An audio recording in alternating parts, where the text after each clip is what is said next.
Namaste and welcome to today's class. In today's class, we're going to look at how the core can influence our yoga practice and how to help to integrate our core.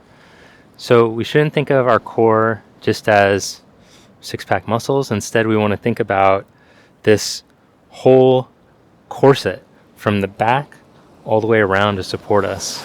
In addition, we want to consider the spinal muscles, multifidi, paraspinals, and then we should also think of our hips and our glutes because these muscles here affect directly the lumbar spine. So how we engage the upper legs and the glutes will have a direct impact on what happens with our spine when we're standing. So whenever we're on our feet, that needs to be part of the consideration, not just thinking about bracing myself or something like that. Instead, we want to think about balance. So let's first come onto the back, and we're going to find that by balancing the diaphragms. So let's start by rounding the lower back into the ground. And then as we inhale, we'll arch the lower back into a back bend position. So you could slide your hand or something under there. As you exhale, flatten lower back. And as you inhale, arch lower back. Now come into neutral, which is right in between flatten and arched. That's your neutral curve. So if you just relax there. And then when you're in this neutral curve, let's now take the feet into Baddha Konasana. Soles of the feet together, knees apart. It should feel like your pelvic floor aims towards your heels. And then the crown of your head aims straight back. And then your ribs, they aim straight down towards your heels as well. So from pelvic floor or pelvic diaphragm to respiratory diaphragm to roof of the mouth to crown of the head, all of these energy centers, diaphragms are aligned. So now, without being rigid, we're going to see if we can maintain balance. All those things lined up, not lifting or lowering, as we bring one leg up into tabletop and then change legs. Okay, that was easy, just marching. Let's just do that one more time. Okay, simple. I can maintain stability while doing movement. I haven't tensed my neck and throat at all. Now bring both legs into table and see if you can maintain that as you lower. Oh, it's a little harder.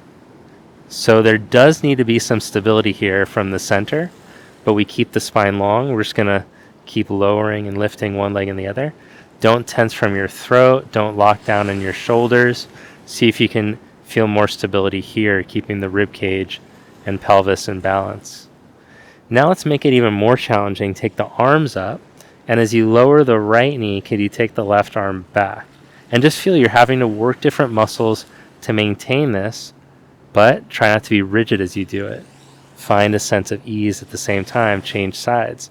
Left leg, right arm. And now we're just going to do that a couple more rounds.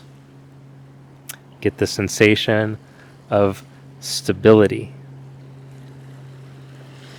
Now, as you have the right knee lowered, could you straighten the right knee?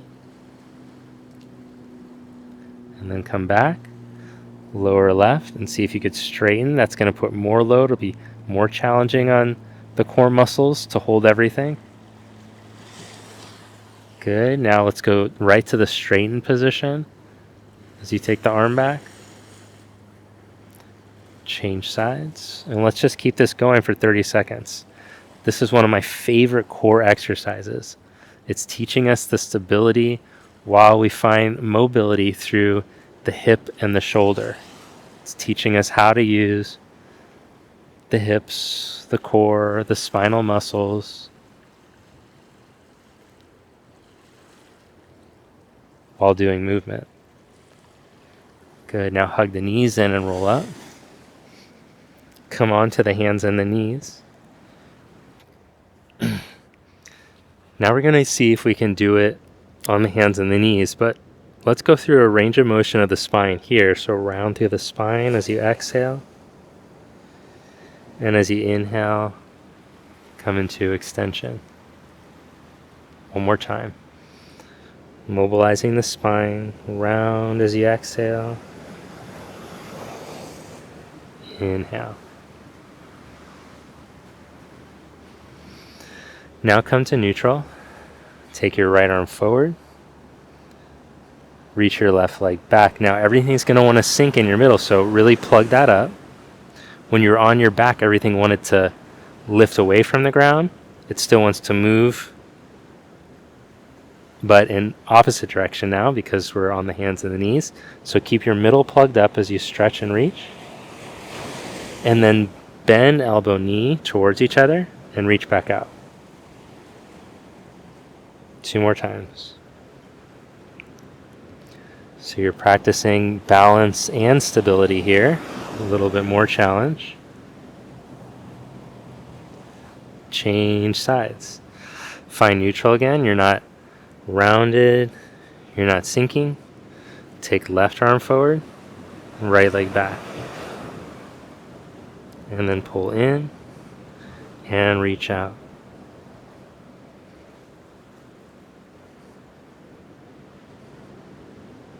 Two more times.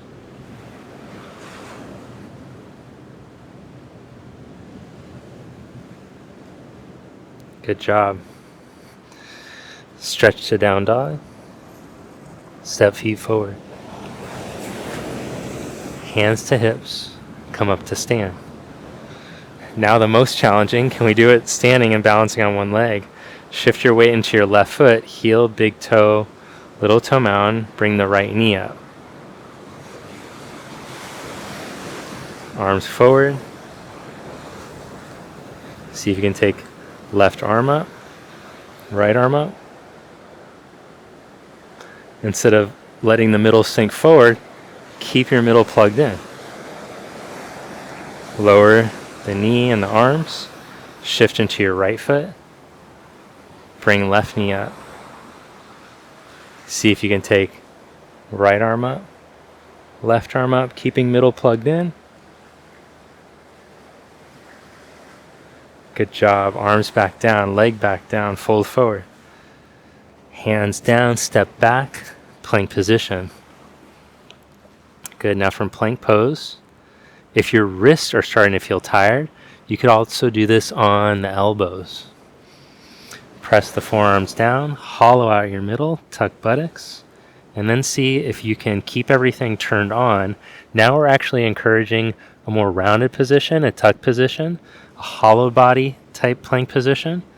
Shift your weight into your left foot and see if you can lift your right leg up without everything falling over. Good. Feel your right foot, weight in your right foot, and bring your left leg up without everything falling to the right. One more round. Into the left foot, right leg up. Into the right foot, left leg up. Now lean into your left forearm. Maybe you can lift your right elbow. Change sides. Good job. Come into Sphinx pose now. Lower your hips down. Let your heart open up.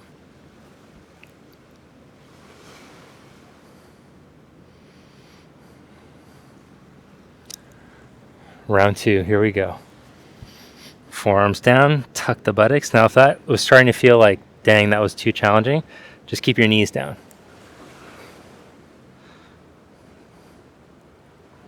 As you engage your core, you can lift one leg or one knee.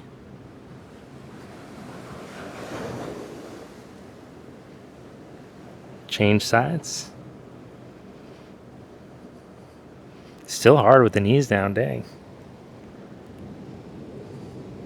Change sides. If you want to try to add the arms, you'll lean into the right arm, lift the left. Change. Lean into the left arm, lift the right. Still keep everything plugged up.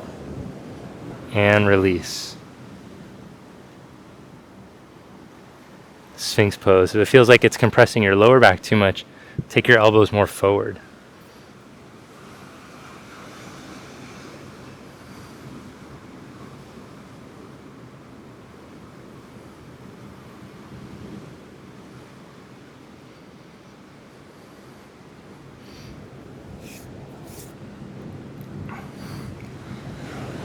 Nice job. Stretch back into child's pose.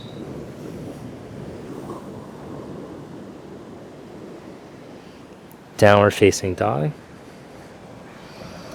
Now let's try the fullest expression of this, which would be on the feet and tipped. So with your right foot, step your right foot forward from down dog and raise your arms up. Hands to prayer. Keeping everything lined up from pelvic floor to crown, lean your chest out over your knee. That's pretty darn good if you could do that. You might be able to take it a step further and lean into your right foot and lift the left foot an inch off the ground and still find everything line up. You might be able to straighten the right leg and make yourself parallel to the floor.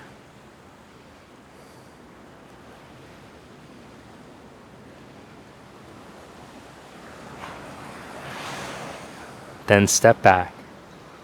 Raise your arms. Down dog. Step forward. Left foot. Come up crescent. Hands to prayer, lean. Practice lining up. Hip bones level to the floor. You might be able to step forward, lean into your left foot, and hover your right foot up off the ground and still line everything up. You might be able to straighten the left leg and make your body parallel to the floor.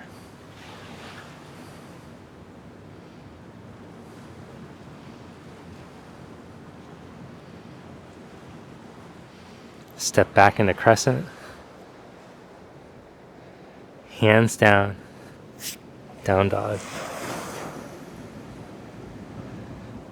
Good job. Now come to kneeling. Stand up on your knees. Hands on your hips. Roll your heart open.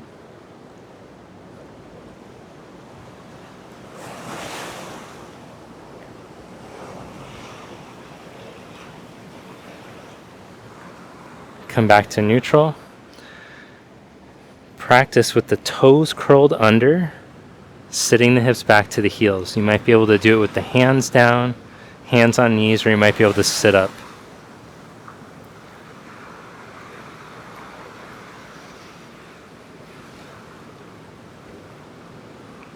Round 2, stand up on the knees, roll the buttocks under, roll your heart open. Hold here, or deep backbenders might be able to bring the hands to the heels. Not a requirement, don't force it.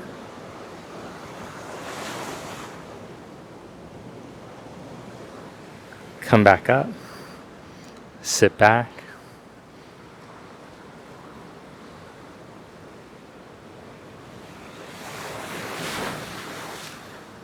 And release. Sit with your legs stretched out in front of you.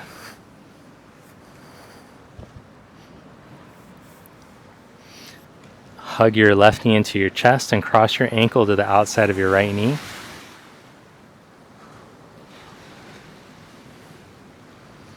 Feel your spine elongate. We want to twist on an elongated spine. So if you're hunched over, you could slide stuff underneath your butt or lean your body back until your spine is upright, elongated. Then wrap your right elbow around your knee and twist.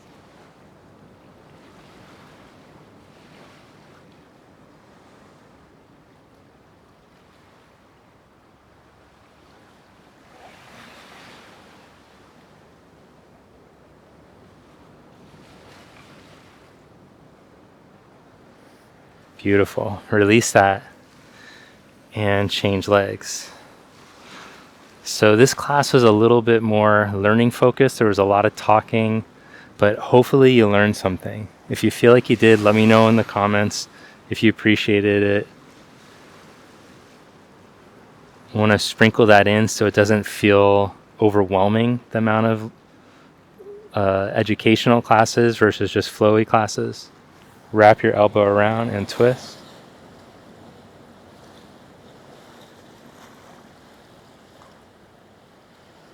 But as I mentioned earlier in the challenge,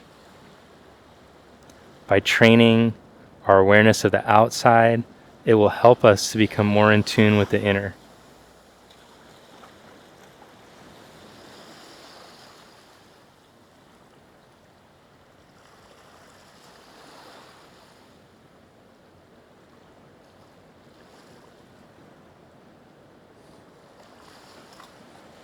We're opening up the body and shining the light of awareness through the whole body. Come back to center. Release that. Now for your final stretch, cross your legs and start to fold forward. Or if you prefer, you could lie on your back and do ankle to knee pose.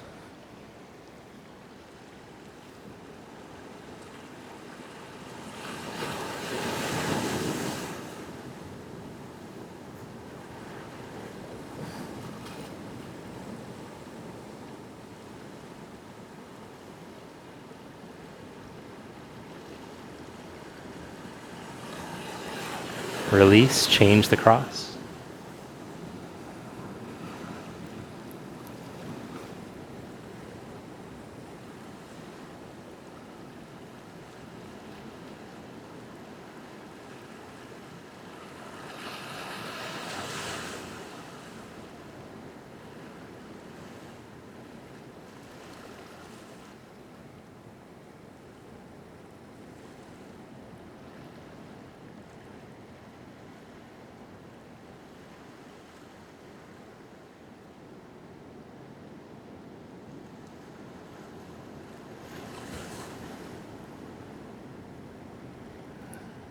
Release that Savasana, corpse pose.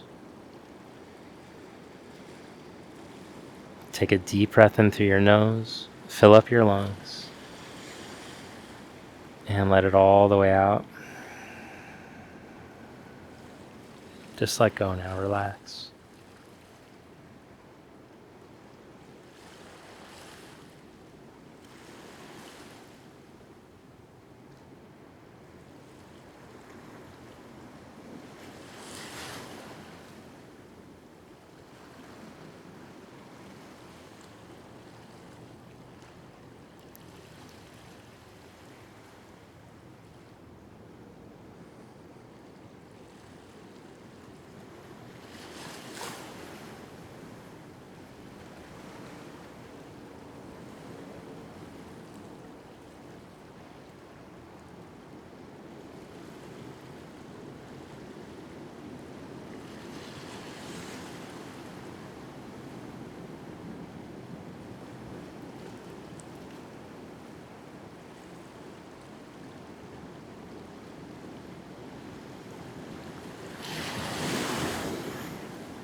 Now take a slightly fuller, deeper breath in and out through your nose. Bend knees and roll to your side. Press yourself up.